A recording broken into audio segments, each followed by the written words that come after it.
face full in the camera. And she ran into the middle of the room, and taking a handle in each hand, began to skip and skip and skip. She turned in her chair to stare at her, and the queer faces in the old portraits seemed to stare at her too. What on earth this common little cottager had the impudence to be doing under their very nose? But Martha did not even see them. The interest and curiosity in Mistress Mary's face delighted her, skipping and counted as she skipped until she had reached 100. I could skip longer than when she stopped. I've skipped as much as 500 when I was 12, but I wasn't as fat then as I am now, and I was in practice. Mary got up from her chair, beginning to feel excited. It looks nice, she said. Your mother is a kind woman. Do you think I could ever skip like that? You urged Martha, handing her the skipping rope. You can't skip 100 at first, but if you practice, you'll... That's what Mother said. She says nothing will do her more good than skipping rope. It's the sensiblest toy a child can have. Let her play out in the fresh air, skip it, stretch her legs and arms, and give her some strength in them. It was plain that there was not a... Let's get off there. It was plain that there was not a great deal of strength in Mistress' legs when she first began to skip. She was not very clever at it, but she liked it so much she did not want to stop. Put on the things and run and skip out of doors, said Mother. Said I must tell you to keep out of doors as much as you could, even if it rains a bit, so as thou wraps up warm. Mary put on her hat and took her skipping rope over her arm. She opened the door to go out, and then suddenly thought of something rather slowly. Martha, she said, they were your wages. Your tuppence, really. Thank you. She said it stiffly because she was not used to people noticing that they did things for her. Thank you, she said, and held out her hand, did not know what else to do. Mary gave her hand a clumsy little shake as if she was not accustomed to it either. Then she laughed. Ah, thou'rt a queer old woman, he said. If that'd been our Elizabeth Ellen, that'd have given you a kiss, different than ever. Do you want me to kiss you? Martha laughed again. Nay, not me. If thou was different, perhaps thou'd want to thyself. But thou isn't. Run off again with thy rope. Mistress Mary felt a little awkward as she went out of the room. Sure, people seemed strange, and Martha was always rather a puzzle to her. At first she had to say much, but now she did not. The skipping rope was a wonderful thing. She counted and skipped, counted until her cheeks were quite red, and she was more interested than she had ever been since she was born. The sun was shining and a little wind was blowing, not a rough wind, but one which gave a little gusts and brought a fresh scent of newly turned earth with it. She skipped round the garden, and up one walk and down another. She skipped at last into the kitchen garden and saw Staff digging and talking to his robin, which was hopping about him. She skipped down the walk, and he lifted his head and looked at her with a curious expression. She had wondered if he would notice her, see her skip. Well, he exclaimed, upon my word, perhaps thou art a young man after all. Perhaps thou hast got child's blood in thy veins instead of sour buttermilk. Thou skipped ready as sure as my name's Ben Witherstaff. I wouldn't have believed that. I never skipped before, Mary said. I'm just beginning. I can only get up to 20. That keep on, said Ben. That shapes well enough at it that's lived with heathen. Just see how he's watching thee, said toward the robin.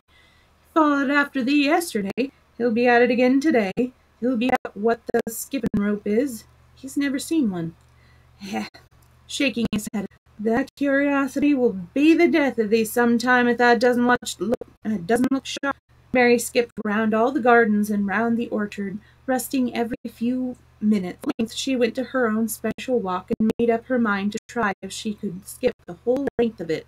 Skip, and she began slowly, but before she had gone halfway down the path, she was so hot and breathy she was obliged to stop. She did not mind much, because she had already counted up to 30. She stopped with a laugh of pleasure, and there, lo and behold, was the robin swaying on a long branch. He had followed her, and he greeted her with a chirp. She had skipped toward him. She felt something heavy in her pocket strike against her at each jump, and when she laughed again, "You showed me where the key was yesterday," she said. "You ought to show me today, but I don't believe you know." The robin flew from his swinging spray of ivy to the wall, and he opened his beak and sang a loud, lovely trill. Mary off. Nothing in the world is quite as adorably lovely as a robin when he shows off, and they aren't always doing it. Mary Lennox had heard a great deal about magic in her Aya's story. She always said that what happened is almost at that moment. He said that what happened almost at that moment was magic. One of the nice little gusts swept past the walk, and it was a stronger one than the most. It was strong enough to reach the trees, and it was more than strong enough to sway the trails of untrimmed ivy hanging from the wall. Mary had stepped close to the robin, and the wind swung aside some loose ivy trails, and more suddenly still she jumped toward it in her hand. This she did because she had seen something under it, a round knob which had been covered by the leaves hanging over it. It was the knob of a door. She put her hands under the leaves and began to pull and push them aside, thick as the ivy. All was a loose and swinging curtain, though some had crept iron. Mary's heart began to thump and her hand to shake a little in her delight and excitement. Robin kept singing and twittering away and tilting his head on one side as if he were as she was. What was this under her hands which was square and made of iron, and which her fingers fit? It was the lock of the door, which had been closed 10 years, and she put her hand, drew out the key, and found it fitted the keyhole. She put the key in and turned it. It took two hands to do it, but it did turn. And then she took off and looked behind her at the long walk to see if anyone was coming. No one was coming. No one ever did come, it seemed, and she took another long breath because she could not help it, and shut the swinging curtain of ivy and pushed back the door, which opened slowly, slowly. She slipped through it and shut it behind her, and stood with her back against it, looking and breathing quite fast with excitement and wonder and delight. She was standing inside this.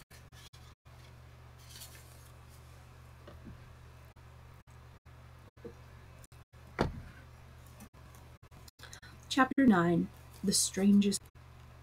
It was the sweetest, most mysterious-looking place anyone could imagine. The walls which shut it in were covered with the leafless stems of climbing were so thick that they were matted together.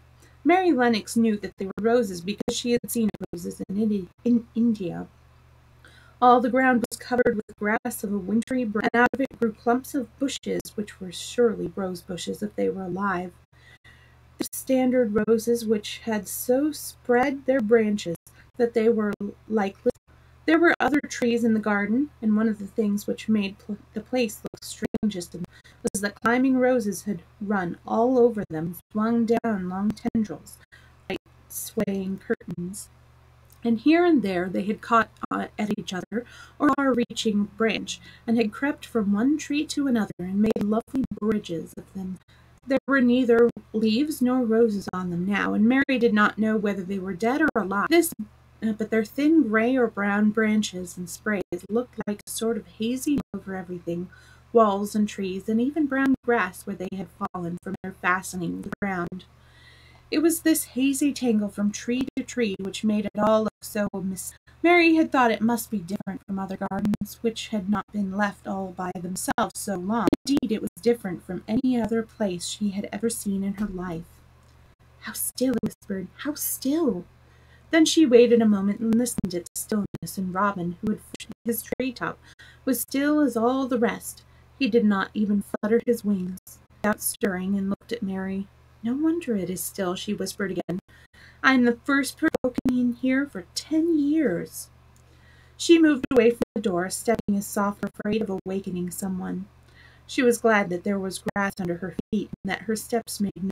She walked under one of the fairy-like gray arches, and looked up at the sprays and tendrils which formed there. "I wonder if dead," she said. "Is it all a quite dead garden? I wish it was." If she had been Ben Witherstaff, she would have told her she could have said the wood was alive by looking at it, but she could only see that there was only gray or brown branches, and none showed any signs or even a tiny leaf bud anywhere. but she sighed that wonderful garden, and she could come through the door under the ivy any time, as if she had found a world all her own. The sun was shining inside the four-high arch of blue sky over this particular piece of mistletoe. It seemed even more soft than it was over the moor. The robin flew down from his treetop, and flew after her from one bush to another. He chirped and had a very busy air, as if he were showing her things. Everything was silent, and she seemed to be hundreds of miles away from anyone, but did not feel lonely at all. All that troubled her was her wish that she knew whether all the roses, or if perhaps some of them had lived, and might put out leaves and buds as the weather got. She did not want it to go. She did not want it to be quite dead again. She did not want it to be quite dead garden. If it was quite a live garden, how wonderful it would be, and what thousands of roses would grow on every. Her skipping rope had hung over her arm when she came in, and after she had walked a while, she thought she could skip round the whole garden, stopping when she wanted to look at things. There would have been grass paths here and there, and in one or two corners there were alcoves with stone seats or tall moss-covered flower urns in them. As she sat at the end of their alcoves, she stopped skipping. There had once been a flower bed on it. She thought she saw something sticking out of the black earth, some sharp little points. She remembered what Ben Weatherstaff had said, and she knelt down to look at them. "They are tiny growing things, and they might be crocuses or snowdrops or daffodils," she whispered. She bent very close to them and sniffed the fresh scent of the damp earth. She liked it very much. "Perhaps there are some other ones coming in other places," she said. "I will go all look." She did not skip, but walked. She went slowly and kept her eyes on the ground. She looked in the old border beds and among the grass, and after she had gone round, trying to miss nothing, she had found ever so many more sharp, pale green points, and she had become quite excited again. "It isn't a quite dead garden," she cried out softly. "Even if the roses are dead, there are other things alive." She did not know gardening, but the grass seemed so thick in some places where the green pointed their way through that she thought they did not seem to have room enough to grow. She searched about until she found a rather sharp piece of wood, and knelt down and weeded out the weeds and grass until she made nice little clear places. "Now they look as if they could breathe," she said, after she finished the first one. "I'm going to do ever so many more. I'll do all I have time today. I can come tomorrow." She went from place to place and dug, and enjoyed herself so immensely that she had led on from bed to bed and into the grass under the tree. The exercise made her so warm that she first threw her coat off, and then her hat, and with it she was smiling down on the grass and the pale green points all the time. The robin was busy. He was very much pleased to see gardening begun on his own estate. He had often wondered at Ben Weatherstaff, where gardening is done, all sorts of delightful things to eat can turn up with the soil. Now there was this new creature who was not half Ben's size, and yet had had the sense to come into his garden and begin it. Mistress Mary worked in her garden until it was time to go to her midday dinner. It was rather late in remembering, and when she put on her coat and hat and picked up her skipping rope, she could that she had been working 2 or 3 hours. She had been actually happy all the time, and of the tiny pale green points were to be seen in cleared places, looking twice they had looked before when the grass was weeds and had been smothering them. Sandweeds had been smothering them. "I shall come back this afternoon," she said, looking all around at her new kingdom, and speaking to the trees and the rose bushes as if they heard her. Then she crossed the grass, pushing open the slow old door and slipping through it under. She had such red cheeks and such bright eyes, and ate such a dinner that Martha was delighted. "2 pieces of meat and 2 helps of rice pudding," she said. "Be pleased when I tell her what the skipping rope's done for thee." In the course of her pointed stick, Mistress Mary had found herself digging up a sort of a white root rather like an onion, put it back in its place, and patted the earth carefully down on it, and just now she wondered if Mary could tell us. Martha could tell her what it was. "Martha," she said, "what are roots that look like onions?" "They're bulbs," answered Martha. "Lots of spring flowers.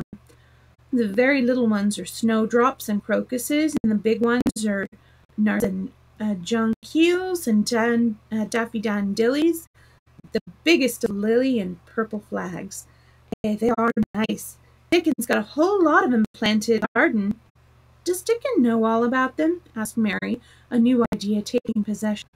"Our Dickon can make a flower grow out of a brick walk.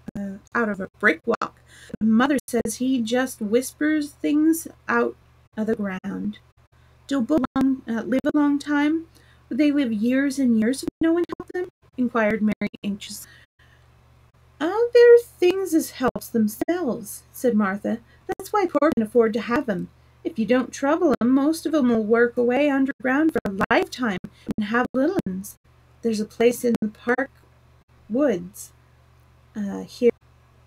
There's a place in the park woods here where there's snowdrops by thousands. They're the prettiest sight in Yorkshire when the spring comes. No one knows when they were found." "I wish the spring were here now," said Mary. "I want to see all the things that grow in England." She had finished her dinner and was gone to her favorite seat on the hearth rug. "I wish I had a little spade," she said. "Whatever does thou want a spade for?" laughing. "Thou'rt going to take to digging? I must tell mother that too." Martha looked and pondered a little. She must be careful if she meant to keep her secret kingdom. She wasn't doing Mr. Craven found out about the open door. He would be fearfully angry, new key, and lock it up forevermore. She really could not bear that. "A big lonely place," she said slowly, as if she were turning matters over in her mind. "It's lonely, and the park is lonely, and the gardens are lonely. So many places seem shut up. I did many things in India, but there were more people to look at, natives and soldiers marching by, and sometimes bands playing, and my ayah told me stories.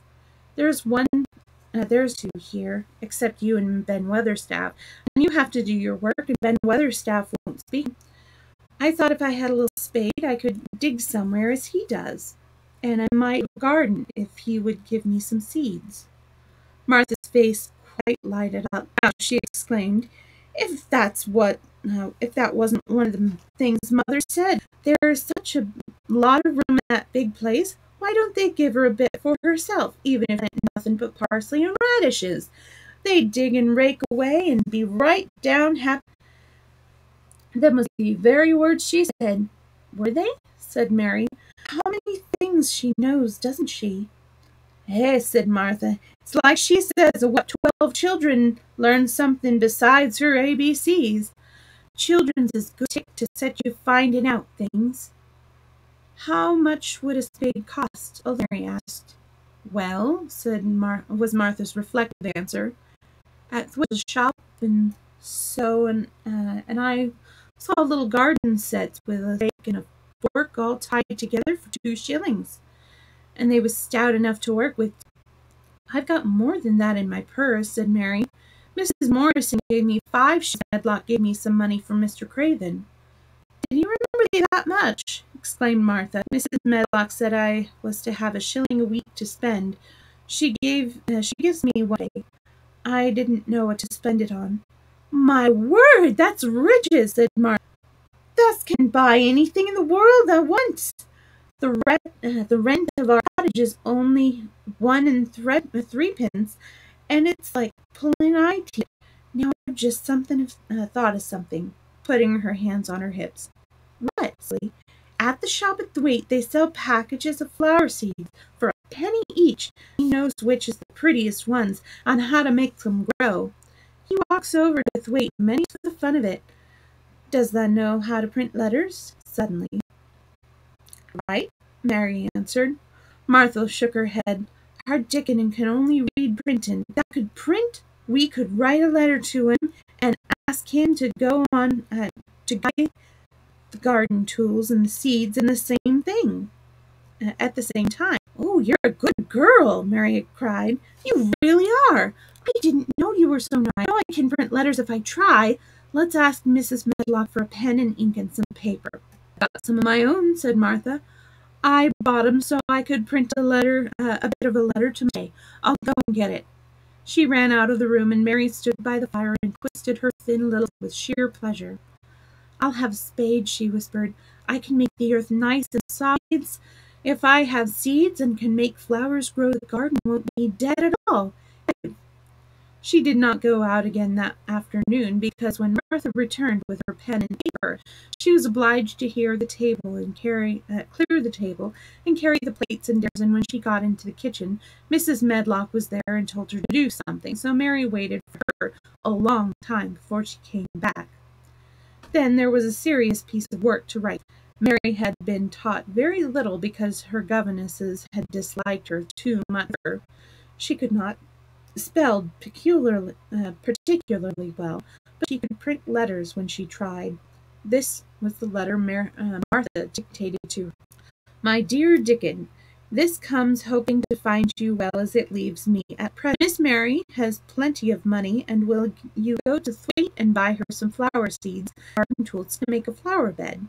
Pick the prettiest ones and easy to grow, because she has never done it in India, which is different.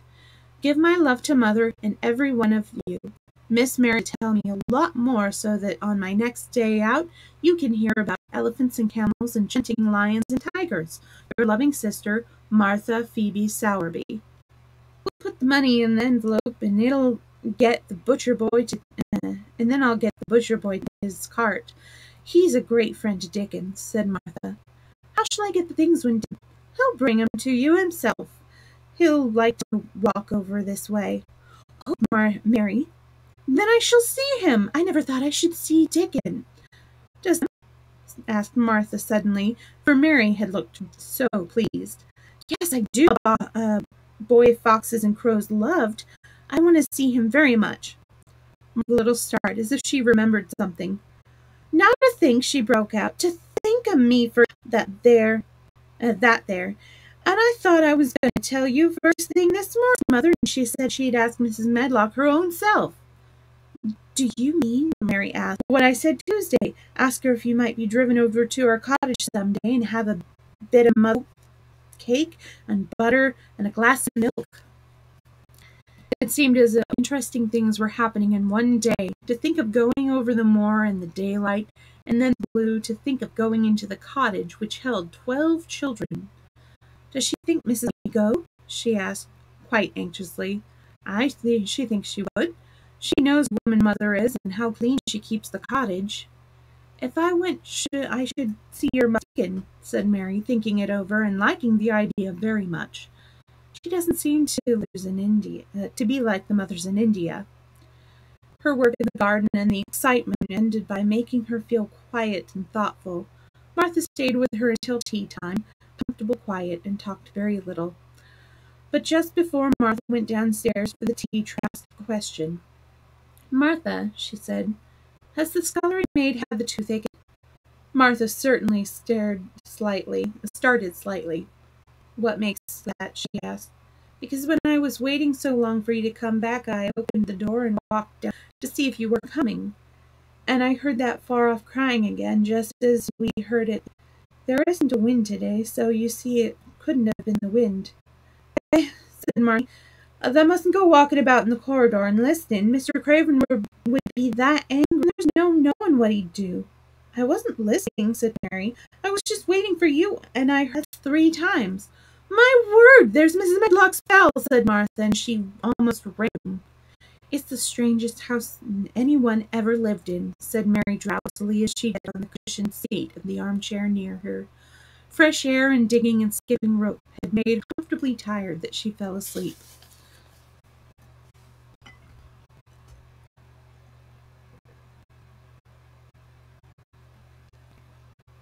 Chapter Dickon. The sun shone down for nearly a week on the secret garden. That was what Mary called it when she was thinking of it. She liked the name, and she liked still more than its beautiful old walls shut her in. No one knew where she was. It seemed almost shut out of the world in some fairy place. The new books she had read, the few read and liked, had been fairy story books, and she had read of secret gardens in some of the stories. Sometimes people went to sleep in them for 100 years, which she had thought must be rather stupid. She had no intention of going to sleep, and, in fact, she was becoming wider awake at last at Misselthwaite. She was beginning to like to be outdoors. She no longer hated the wind, but she could run faster and longer, and she could skip up to 100. The bulbs in the secret had been much astonished. Such nice clear places were made round them that all the breathing space they wanted, and really, if Mistress Mary had known it, they began to cheer up earth and work tremendously. The sun could get at them, and when the rain came down it would reach them at once, so they began to feel very, very much alive. Mary had an odd, Mary was an odd, determined little person. She had something interesting to be determined about. She was very much absorbed in. She worked and dug and pulled up weeds steadily, only becoming more pleased with every hour instead of tiring of it. It seemed to her like a fascinating sort of play, and many more of the sprouting, plain green points when she had ever hoped to find. To be starting up everywhere, and each day she was sure she found tiny new ones. Some so they barely peeped above the earth. There were so many that she remembered that Martha had snowdrops by the thousands, and about bulbs spreading and making new ones been left to themselves for 10 years, and perhaps they had spread, like the snowdrops, into thousands. She wondered how long it would be before they showed that they were flowers. Sometimes beginning to look at the garden and try to imagine what it would be like when it was covered with thousands of lovely blooms. During that week of sunshine she became more intimate with Beth. She surprised him several times by seeming to start up beside him as if out of the earth. The truth was that she was afraid that he would pick up his tool if he saw her coming, so she always walked toward him as silently as possible. In fact, he did not object to her as strongly as he had at first. Perhaps he was secretly rather flattered in desire for his elderly company. Then, also, she was more civil than she had been. She did not know that when she first saw him, she spoke to him as she would have spoken to a native, not known that a sturdy old Yorkshireman was not accustomed to salute his masters, and be merely commanded by them to do things. Like the robin, he said to her one morning when he lifted his head and saw her standing by him. Sorry. I never knows when I shall see thee, and which side thou'lt come from. He's friends with me now, said Mary. That's like him, snapped Ben Weatherstaff. Up the women folk just for vanity and flightiness. There's nothing he wouldn't do for the sun off and flirting his tail feathers. As full of pride as an egg full of meat. He very seldom talked much, and sometimes answered Mary's questions except by a grunt, but this morning he said more than usual. He stood up on hobnailed boot on the top of his spade while he looked her over. Here, he jerked out. I think it's been a month, she answered. That's Misselthwaite credit, he said. That's a bit fatter than thou was, and that's not quite so yeller. That's looking like a young plucked crow when thou went to this garden. Thinks I to myself I never set eyes on an uglier, sourer-faced young un. Mary was not vain, and she said she had never thought much of her looks. She was greatly disturbed. I know I'm fatter, she said. My stockings are getting tighter. The wrinkles. There's the robin, Ben Weatherstaff. There indeed was the robin. He looked nicer than ever. His red waistcoat was as glossy as satin, and he flirted and tail and lifted his head and hopped about with all sorts of lively graces, determined to make Ben Weatherstaff admire him. But Ben was sarcastic. There thou art, he said. Thou can put up with me for a bit some time when thou'st got no one back. Thou's been rudder up thy waistcoat and polishing thy feathers for 2 weeks. I know what thou's been. Thou's courting some bold young madam somewhere, telling thy lies to her about the robin and Thistle more, and ready to fight all the rest of 'em. Look at him, exclaimed Mary. The robin was evidently in a fascinating mood. He hopped closer and closer and looked at Ben Weatherstaff more and more engagingly. He flew on to the nearest currant bush and tilted his head and sang a little at him. "Thou thinks thou'll get over me by doing that?" said, twinkling his face up in such a way that Mary felt sure he was trying not to look pleased. "No one can stand out against thee, that's what thou thinks." The robin spread his wings, scarcely believe her eyes. He flew right up to the handle of Ben Weatherstaff's spade and alighted on it. Then the old man's face wrinkled itself slowly into a new expression, still as if he were afraid to breathe, as if he would not have stirred for the world lest he should start away. He spoke almost in a whisper. "Well, I'll be danged," he softly, as if he were saying something quite different. "Thou does know how to get at a chance. That's fair unearthly, that's so knowin'." And he stood ring, almost without drawing his breath, until the robin gave another flirt to his and flew away. Then he stood looking at the handle of the blade as if as if there might be magic in it, and then he began to dig again and said in several minutes. But because he kept breaking into a slow grin now and then, Mary was afraid to talk to him.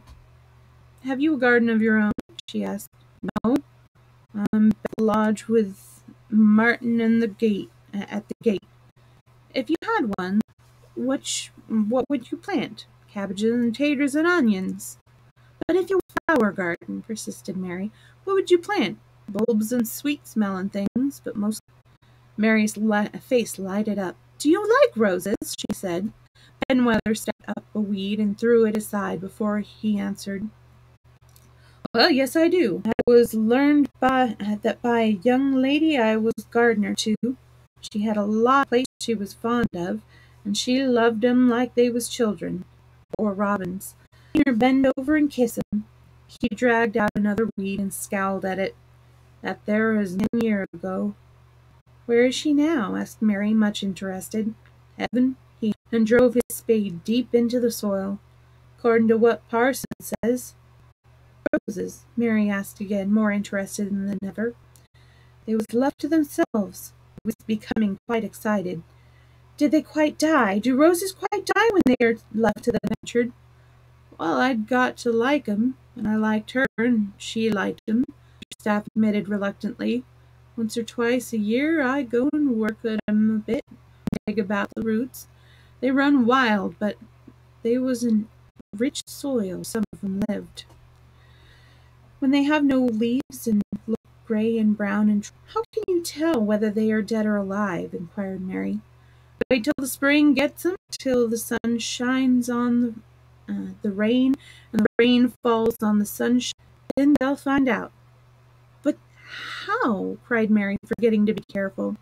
"Look along at the twigs and branches, and if thou sees a bit of a brown lump swellin', watch it after the warm rain and see what happens." He stopped suddenly and looked at her eager face. "Why does thou care so much about roses and such all of a sudden?" he demanded. Mary felt her face grow red. She was almost afraid to answer.